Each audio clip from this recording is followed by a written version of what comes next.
Hey guys, how's everyone doing? It's Elijah here from Eli B's Movie Reviews, obviously.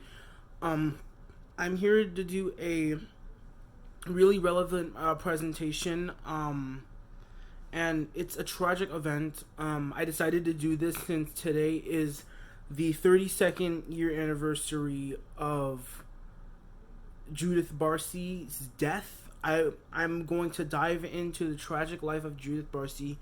Just in case if you guys don't know who Judith Barsi was, because I'm pretty sure there are some people who are not really familiar with this very, very, very young actress.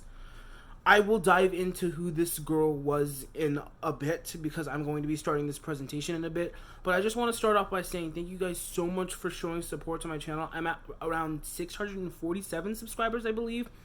I can't wait to hit 700, and I really can't wait to hit 1,000. You guys just keep on showing me love constantly, and you guys are just like some of the best people. Like, you guys really are.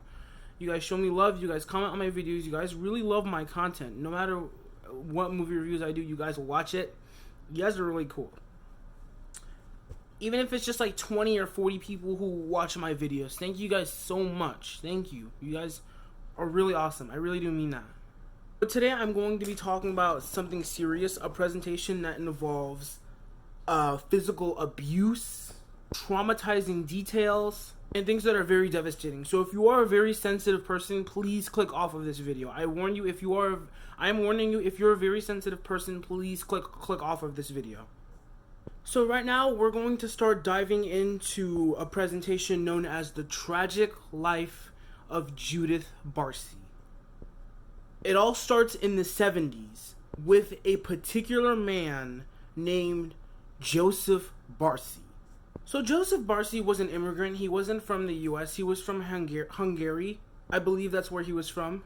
And Joseph was a man who came from a really poor family, and he was tormented and bullied a lot in school because he came from a poor family and because he didn't have his father in the picture. He didn't really have his own father living with him in his life, so he got made fun of a lot because of that, and because his family was poor.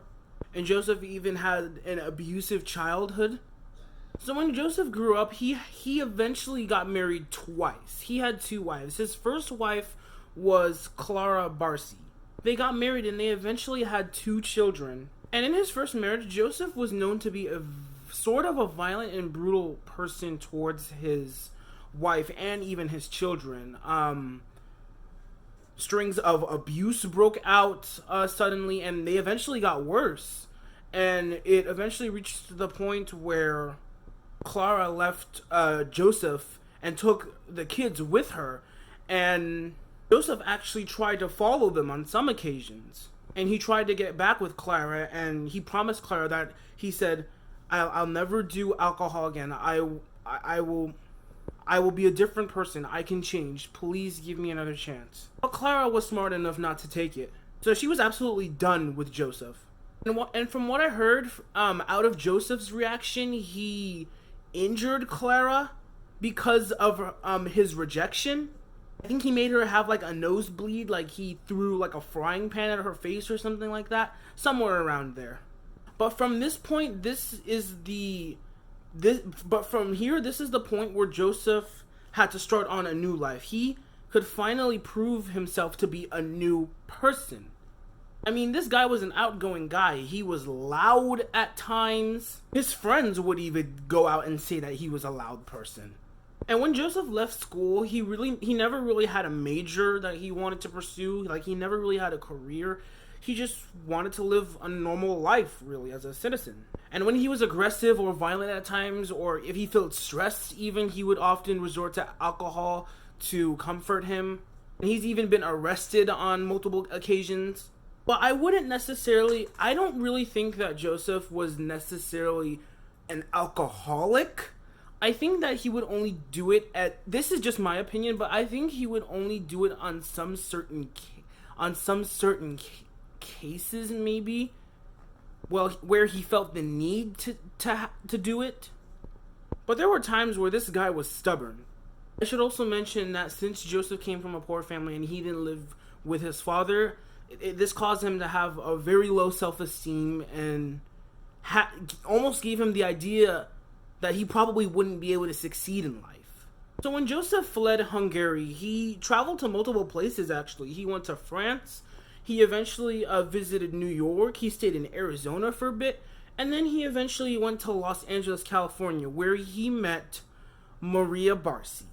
Maria and Joseph quickly got close, and she kind of felt drawn to him. She liked his personality a bit, but the thing with her was she never really understood his past. She never knew about what kind of a person he was back then, so she was really unaware of the fact on who this guy really was as a person. But Joseph was a loud guy, and he was really outgoing, like I said, and that's pretty much what drew Maria to him.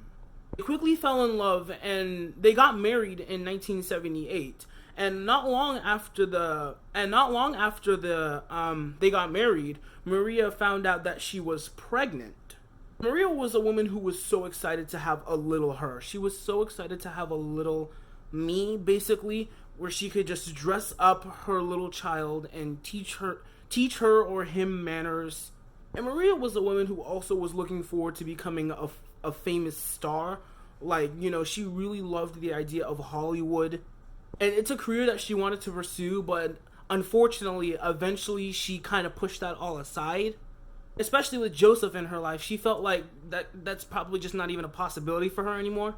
And like I said, Maria found out she was pregnant not long after they got married. And on June 6, 1978, Judith Eva Barsi is born. They had their first child. Well, Maria had their first child. Joseph had a few other children with his ex-wife. Maria was very excited to have this daughter. She raised Judith as a caring person with manners. She cared for her, and they both loved each other as a mother and daughter relationship.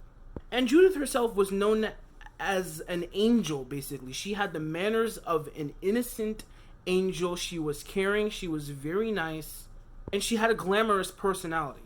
Eventually, as Judith is growing up, Maria had the idea of having her daughter become a huge star, like a big star in Hollywood. She wanted to make a star out of Judith. She gave her acting lessons, she gave her singing lessons at times. She would teach her how to speak properly and have good manners. And Maria felt very positive about having her child become a star. And a lot of people around Maria said, there's no way that's going to happen. There's not a lot of children stars are just able to appear like that in Hollywood. What are the odds of a mother actually getting their child in the film/television industry? It's not that possible. Everyone around Maria doubted her and told her that Judith would not become a star. Coincidentally, however, one day the Barsi family went to an ice skating ring, I believe, or somewhere similar to that, and they found a camera crew who were working on a commercial. And one of the people who were working on the commercial found Judith and thought that she would be the perfect fit for the commercial they were working on. And Judith did so good in that commercial that they actually had someone come to the Barsi house later that day or the day after, and they wanted her in more commercials. Judith eventually became a part of multiple 80s commercials, including the Donald Duck orange juice commercials. This was Maria's first step on making Judith become known. Judith eventually became a part of television titles, even some films.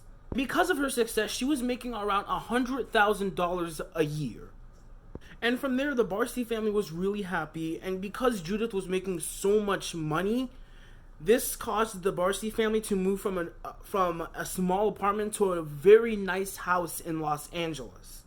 And when they moved there, Judith started meeting neighbors. She started making friends. She would go outside often. She would play in the sprinklers with her friends. She would ride on her bicycle. And Judith's two favorite colors were pink and purple. She loved sunflowers, and two of her favorite cartoons were the Care Bears. She loved the Smurfs. And she also loved playing with Cabbage Patch dolls. At this point, everything was looking up for both Maria and Judith. I honestly gotta say that all those people who were doubting Maria during that time, they were probably eating all of their words, because Maria was right. She really was. She wanted to make a star out of Judith, and she did.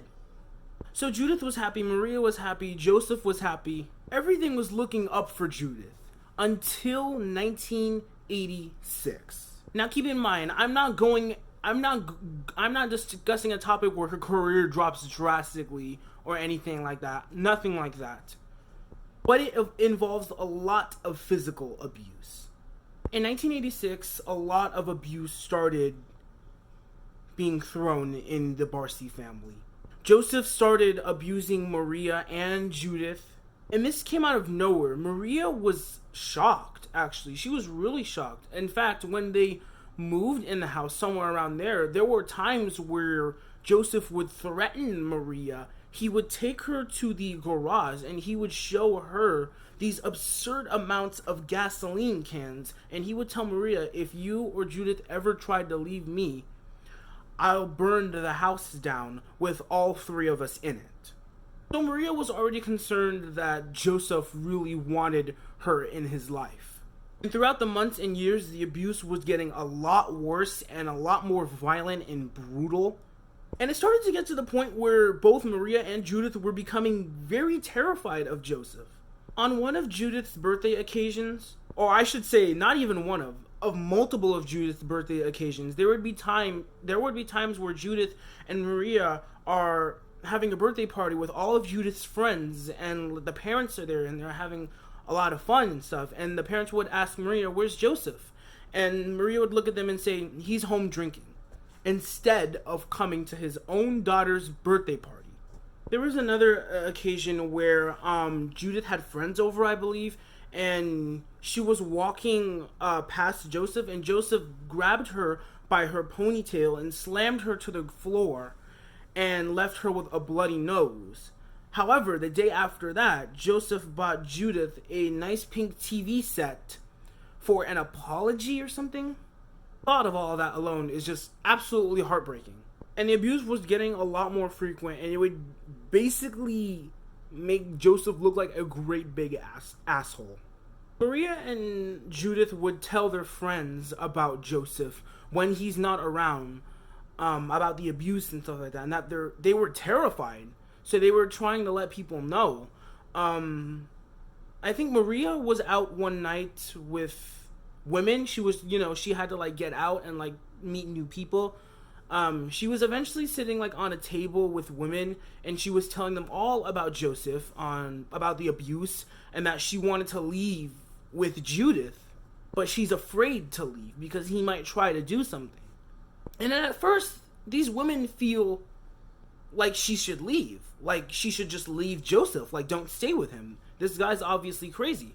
But it gets to the point where Maria just keeps on bringing it up, and they just think she sounds crazy. They just think it's unrealistic. They don't really take it seriously because of how much she announces it. And I feel like it's very sad that they wouldn't know that. And there were times where Judith would go outside and tell her friends that she was scared of her father. There were times where Joseph would throw chairs and other objects at Maria and give her a bloody nose or injure her in a very bad way. And her friends were becoming very terrified of Joseph. They didn't want to be around him. They didn't want to speak to him. And they were all really concerned for Judith. There were many times where Maria would also receive mail, and Judith would open her mail and read it before Maria did. And there was this one specific occasion where Maria had a family member that passed away somewhere halfway around the world, and they wanted to see if Maria could attend the funeral. Rumor has it that Joseph hid that letter from Maria, and I don't really know if she ever found that letter or anything like that, but I'm sure she probably eventually found out that her family member passed away. And Joseph was scared. Joseph was really scared because he thought if Maria were to see that letter, she would want to take Judith with her, and they could just leave and not come back. He wanted Maria and Judith in his sight. He wanted them where he was. Joseph really wanted them in his life. He didn't want to let them out of their sight. So that's why he hid the letter.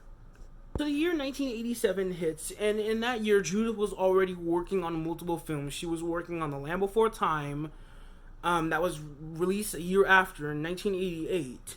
And she traveled to the Bahamas to work on Jaws: The Revenge. Before the trip, however, there was one specific day where Judith was packing her stuff in her suitcase. Joseph storms through the hallway in Judith's room, slams the door, walks up to her with a knife held to her throat, and tells her, "If you or your mommy ever try to leave me, I will slit your throat." Now, Maria doesn't find out about this until while they're on vacation. So Maria and Judith are in the Bahamas, and Judith is filming Jaws: The Revenge. And while they're on vacation, a family member of Judith gets a call from Joseph and asks to speak to Judith. And when she gets the phone, Joseph says, "You remember what I told you?" Somewhere around the lines of that. "You remember what I told you, what would happen if you left?" So like I already said, Judith told Maria about the incident. And then Maria thought that it would be the perfect opportunity for her to not go back. Like, she had everything. All she really needed was her and Judith. Like, Judith was already making money. They could just get another house. All she really needed was her and Judith. They could just leave Joseph. They had an opportunity. However, the next day, Maria decides to head back home with Judith to Los Angeles. Now, before I continue, I know what you guys are thinking. This woman is asking to get abused. If you really do think about it, abusive relationships aren't easy to get out of. And she wanted to try to protect her daughter, but as these steps keep going on, she's sort of failing at it. And it's hard to say it's her fault because she really cared for her and her daughter's safety. And she was always afraid of Joseph. As days were going on and as months were passing, the violence and abuse got drastically worse. There was a certain occasion where Maria had to call the police and try to report Joseph because she and Judith were both being abused. But the police came and they found no physical evidence of any abuse. So Maria just decided to let that all go away. There were many times where Judith would be at her friends' houses and she would tell the parents of her friends that she was scared to go back home because Daddy wants to try to kill Mommy. She would tell the parents. And she would constantly tell other people too, but no one really took it seriously. No one really thought it was serious. They just felt like it was an expression that someone would say, like, for example, "If you eat all of my pizza, I'm gonna kill you." Like that. They didn't really think it was serious. Joseph himself, he would constantly say to his friends, "I'm gonna kill that whore one day. I'm gonna kill her. I'm gonna kill her." And his friends didn't take it seriously. He would constantly tell his friends that he would kill Maria one day. "I'm gonna kill her. I'm gonna kill that whore. I'm going to kill her." And it got to the point where his friends wanted to test him. He'd say, "Really, if you did that, what would happen to your little one, Judith?" And his response was, "I'll have to kill her too." And they never took him seriously. They thought he was just having like an expression or something. They didn't take him seriously at all. So Maria is struggling to figure out what to do with her and Judith, with Joseph in their life. In the mornings, Maria would take Judith to this hotel somewhere else, and she would stay there until around the evening and then go back home while Joseph was working. And she was like a stay-at-home mother. Just a place for Maria to keep Judith away from Joseph. There were times where Maria would take Judith to her friends' houses, and they even asked Maria, would you guys like to stay here in the hideout? You guys are welcome to stay here until we get Joseph out of your house. Unfortunately, Maria declined the offer. Eventually, Maria decided that it's time for her to take matters into her own hands and get Joseph. If Joseph's not leaving, they're leaving Joseph. And Maria was going to do it in her own way. She felt like she was capable of doing it. She had everything arranged in some ways. On July 10th, 1988, Maria was packing all of their stuff and stuffing them into a car. She had like boxes and suitcases, and Joseph storms outside or out of his car. He finds Maria packing all of these boxes and these suitcases, and he asks her, "What the hell are you doing with all these?" And then she quickly manages to calm him down and say, "Oh, no, I'm helping a friend move in." Joseph buys it, and he goes back to his car and heads back home. One day, Judith was at a singing audition. It was in July of 1988. Everything was going really well at the audition, until the midpoint of it. Out of nowhere, Judith breaks down into tears during the audition, and everyone around her starts getting quickly concerned. Judith's agent was there at the audition with her, and she noticed something was not right. There was something really off about what was going on. She noticed that Judith was gaining weight. She had some of her eyelashes pulled out, which Judith would pull out some of her eyelashes. She would make herself look not so pretty at times. And so Judith was taken to a psychiatrist, and not long after, the results came that she was a child of physical abuse. They eventually called Maria in to ask her questions about what's going on with Judith. So they called Maria in and asked her, told her, "You got to tell us what's going on. What's wrong with your daughter?" Maria told them everything about Joseph, the abuse and stuff like that. But she did say that she had everything under control. She's planning to file a divorce, and her and Judith already have a place to go to, and she's planning on finding a way to drive Joseph out of their life completely. So Maria had everything step by step. She had everything in her head. She didn't really want any help by anyone whatsoever. She felt like she was going well with this process, and she felt confident about it too. She eventually stopped cleaning up the house. She made the house look very dirty, like filthy. I saw pictures and even videos of how the houses looked like, of how the house looked myself. I saw the videos of how the house looked and pictures. It looked horrendous. She stopped cleaning, and she thought that if she stopped cleaning, it would probably eventually drive Joseph out of the house, and he wouldn't want to live there anymore. On July 25th, Judith is outside riding her little bicycle on the nice sunny day, and she's having a lot of fun outside in the sun riding her little bicycle. Later that evening, Maria tucks in Judith in her bed, and they eventually both go to sleep. And Joseph would be left in the living room watching TV and drinking and stuff like that. However, this night was very, very different. Joseph waits in the living room until he's sure that both Maria and Judith are fast asleep, and he gets up and heads to his room where he has his guns, and he grabs a .32 caliber pistol, and he heads to Judith's room. He quietly enters the room while Judith is fast asleep. He points the gun at her and shoots her in the head, killing her instantly. This gunshot wakes up Maria, and she instantly knew what was going on. She rushed out of her room, and she ran down the hallway, and at that point, Joseph was already making his way towards her. They had like some kind of struggle in the hallway. Maria was trying to get past Joseph, and Joseph kept pushing Maria. It eventually got to the point where she fell to the ground, and Joseph shot her in the head, killing her instantly. After that, Joseph decided to live life for the next few days as a normal guy, really. He decided to not really say anything about what just happened. But the following morning, Judith was actually supposed to be at a singing audition for All Dogs Go to Heaven, I believe.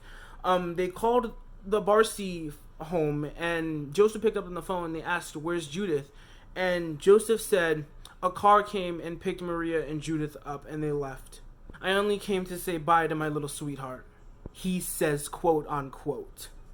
On July 27th, 1988, an explosion sound is heard from across the street, and that explosion sound came from the Barsi home. And it was heard by one of the Barsi's family's neighbors in the neighborhood. After hearing the explosion, she looked out of the window, looked towards the Barsi home, and found smoke and fire flaming out of the house. And not too long after, firefighters came, they took out the fire and the smoke, they ran inside the house, and 3 bodies were found. The body of Maria Barsi in the hallway, the body of Judith Barsi in her bed, and the body of Joseph Barsi, I believe somewhere in the garage. And it was later confirmed that the sound that the neighbor heard wasn't an explosion, and it actually turned out to have been a gunshot. It was Joseph taking his own life and committing suicide around 7 a.m. And after this happened, news spread everywhere that child star Judith Barsi was killed by her own father. And this was big news at the time. Everyone was talking about it. And people were even wondering why Judith's case was dropped so easily. They're wondering who should be blamed for dropping the case so easily. Should action have been taken sooner? And days later, Maria and Judith were buried right next to each other in unmarked graves at Forest Lawn Memorial Park. It wasn't until 2004 where their graves were finally put up by fans who donated all of the money they could for Judith and Maria to have their own graves sitting right next to each other. This is an absolutely tragic story. It gets me every time. When I think, it's extremely hard for me to not think about Judith Barsi. When I hear movies like The Land Before Time, All Dogs Go to Heaven, even some of her television titles, even Jaws the Revenge, I always think about this little child actress. How her life was, how it was easily taken away from her. Like, if this never happened, she would have still been a rising star to this day. She would have been gorgeous. She still would have been in a lot of films, I guarantee it. Don Bluth himself was really looking forward to being with Judith on future films. Same with Judith. Her favorite role in her entire career was Ducky from The Land Before Time. And she was really looking forward to be in a lot of Don Bluth's films. It's extremely devastating how something like this happened. Now, I made this presentation for multiple reasons. I feel like it's relevant that people know who this little girl was. She was extremely talented. I really loved her work in cinema. Even though you guys may not know who Judith Barsi was as a person, you guys might be familiar with the stuff that she has been in, because she has been in multiple things in the 80s and stuff like that, and she was well known in the 80s too. So yeah, Judith Barsi is basically an important figure to me in cinema, even if it's just a child actress. I felt like it was just relevant for me to dive in this presentation. And this year is the 32nd year anniversary of her death, and she would have been 42 years old if she was still living. Rest in peace, Judith Barsi. Thank you for the gift you have brought to cinema. You truly have brought us a gift. You have definitely inspired many people. You have thrown happy faces and smiles on many people, and I really hope you're in a better place. You really deserve to be in a better place, Judith. You do not deserve this cruel world. You nor Maria. I really, really hope you two are in such a better place. It's a really sad event. It really is. It really, every time I think about this event, it feels like I'm being eaten alive. Like, it hurts. It really does. And if any of you guys are ever going through physical abuse, please seek help immediately, because you don't know when your final moment would occur. Please. There are many there are many companies you can dial for help. There are many people you can talk to. You are not alone. You are not alone. Trust me on that. Thank you guys so much for watching this presentation. I really love and appreciate all of you guys. You guys are the best viewers ever. Rest in peace, Judith Barsi. You will be heavily missed. You will be heavily missed. And rest in peace, Maria Barsi. Rest in peace to the both of you. Thank you guys so much for watching this presentation. You guys are the best. Love every single one of you. Look forward to more videos that will be coming really soon. And as always, if you're new here and you like what you see here, why not hit that subscribe button to join the EliB/520 community. And I will see you next time. Peace out, guys.